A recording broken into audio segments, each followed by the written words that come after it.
Voltamos com o UFSC Entrevista, que hoje recebe Nelson Breve, presidente da empresa Brasil de Comunicação, e Paulo Ramos Deringoski, que é conselheiro curador da EBC. Nelson, eu gostaria que o senhor falasse para a gente, contasse um pouquinho como foi a sua transição do trabalho na política com o serviço público agora, comandando a EBC. Na verdade eu sou jornalista, né? Me formei, fui bancário há muito tempo, né? E depois me formei em jornalismo e segui minha carreira em veículos regionais no interior de São Paulo e na Grande São Paulo. E depois fui para o rádio, né? Trabalhei na Rádio Eldorado, fui para Brasília como correspondente, onde trabalhei também na Rádio CBN, e depois fui para a Agência Estado, onde foi uma grande escola em que eu trabalhei 4 anos como repórter da Agência Estado no Congresso Nacional, mais focado na Câmara dos Deputados. E lá é que eu construí, né, todo o que eu chamo assim, do aprendizado do jornalismo e do jornalismo plural, porque eu acho que não tem nenhum ambiente mais plural, né, tanto das forças da sociedade atuando nele, quanto das representações político-partidárias das diversos matizes, né, dos diversos campos da política na Câmara. A partir do meu trabalho na Câmara dos Deputados, depois eu acabei trabalhando também no Jornal do Brasil, eu ajudei a montar escritórios da agência Carta Maior em Brasília, fui trabalhar também na gerência de assessoria de imprensa da Confederação Nacional da Indústria. De lá recebi um desafio que me passaram, que foi de ser assessor de imprensa do ex-deputado José Dirceu no momento que ele estava sofrendo o processo de cassação. Eu não tinha nenhum relacionamento com ele, mas achei que era um desafio muito instigante. Eu acho que pelo trabalho que fiz, que foi muito elogiado inclusive pela própria imprensa, pelos próprios colegas, acho que foi o que levou o ministro Franklin Martins, quando ele assumiu a Secretaria de Comunicação Social da Presidência, a me convidar para trabalhar com ele, e eu fui primeiro secretário adjunto de imprensa da Presidência, depois secretário de imprensa da Presidência da República na gestão do ministro Franklin Martins. E, terminado o governo Lula, eu fui convidado pela então presidenta da EBC, Tereza Cruvinel, para assessorá-la montando a área de comunicação multimídia da EBC. E ela depois acabou me surpreendendo, me indicando para substituí-la na gestão da empresa. E o senhor Paulo também já tem 50 anos, uma longa carreira no jornalismo. Pode contar um pouquinho para a gente? Procurando ser breve, eu sempre fui um jornalista. Comecei ainda menor de idade na saudosa Última Hora, né, em Porto Alegre. Posteriormente trabalhei na Folha de São Paulo, sob a direção do grande jornalista Cláudio Abramo, meu saudoso amigo. Trabalhei depois como redator de Bloco Editores no Rio de Janeiro, muito tempo. E depois passei como freelancer a colaborar em diversas publicações, rádios e televisões, né? Tenho até, por acaso, um programa em Santa Catarina, lá na Serra, numa televisão local lá, chamado Atualidades, que é um programa nitidamente jornalístico. E tive a honra de ser convidado, por ter trabalhado como jornalista ao lado do ex-ministro Franklin Martins,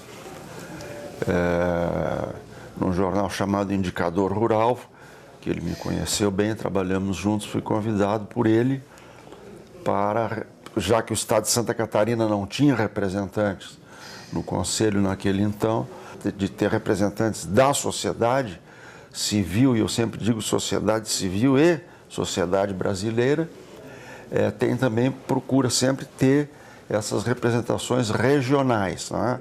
Então é uma coisa bem diversificada e que nos enriquece muito. Sou também membro da Câmara de Jornalismo do Conselho Curador, que estabelece certas sugestões e normas para o trabalho e leva ao Conselho para posterior votação e colocação ou não na grade de programação da empresa, que devo ressaltar, sem querendo rasgar cedo, depois da presidência do nosso Nelson Breve aqui, ela tomou dimensões maiores, se expandindo principalmente para a região da Amazônia, principalmente na área internacional. A Agência Brasil tomou muito vulto e agora as rádios estão tendo eu também sou membro da Câmara de Rádio, elas estão tomando retomando a importância que as rádios já tiveram no Brasil e que de uma forma ou de outra,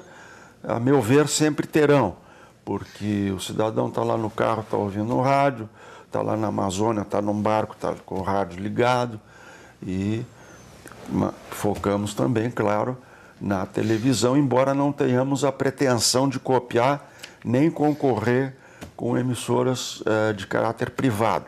Somos uma emissora, como eu digo, não estatal, porém pública, e pretendemos sempre ampliar nosso raio de ação dentro da área pública, sem temer concorrência, nem agredir ninguém, apenas tentando representar e engrandecer o nosso país, a nossa cultura, as nossas tradições, a nossa história, que muitas vezes fica perdida apenas em programações de tipo comercial, preocupação que nós não temos. Aproveitando que o senhor falou entre estatal, público e privado, eu gostaria que o senhor explicasse qual é a principal diferença entre esses três. Eu costumo dizer assim que o privado ele enxerga o telespectador como um consumidor, porque o privado visa o lucro e o modelo de negócio das emissoras privadas ele é a venda de anúncios, portanto a venda de consumo. Então ele olha para o telespectador enquanto um consumidor. O estatal ele olha para o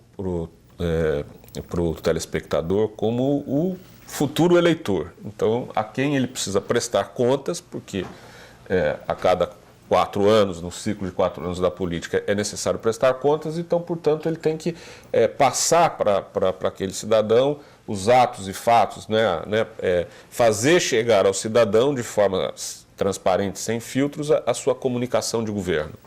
E o público é aquele que olha para o telespectador como um cidadão. O cidadão que tem direito de ter informação, tem direito de saber o que acontece, tem direito de se expressar, tem direito de dizer. Então, portanto, ele é um meio que leva em conta o público como seu foco principal. É promoção de cidadania, é enriquecer as pessoas com conhecimento que ajudem a formar o seu senso crítico e ajudem a fortalecer a sua cidadania.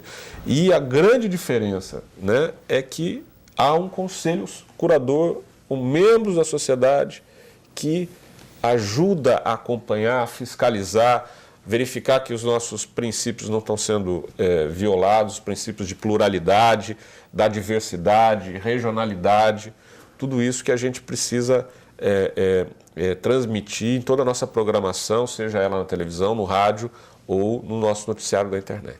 Apenas reforçando esse caráter público, nós periodicamente realizamos audiências públicas, às vezes nos estados. Pretendemos até fazer uma audiência futuramente em Santa Catarina e realizamos audiências públicas para ouvir e debater com aqueles que não são membros nem da administração, nem do conselho, nem da empresa, para ouvir as opiniões mais diversas possíveis sobre o nosso trabalho e aprender com eles também, com a população. E o dinheiro que financia a produção dos programas da TV pública, de onde vem? Essencialmente hoje ele vem do Tesouro Nacional. Então é um dinheiro do povo. A começar, quem financia é o povo por intermédio dos recursos do orçamento fiscal da União.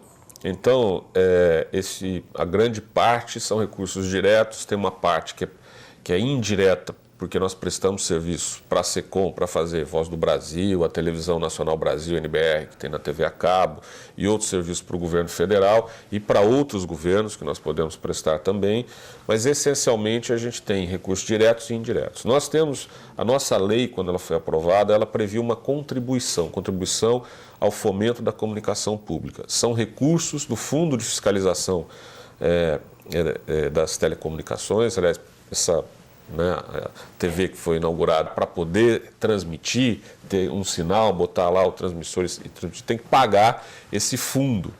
Parte dos recursos desse fundo seria convertida numa contribuição, nessa contribuição que está em torno de 350 milhões por ano hoje, que é majoritariamente quem paga essa contribuição são as empresas de telefonia móvel ou telefonia fixa.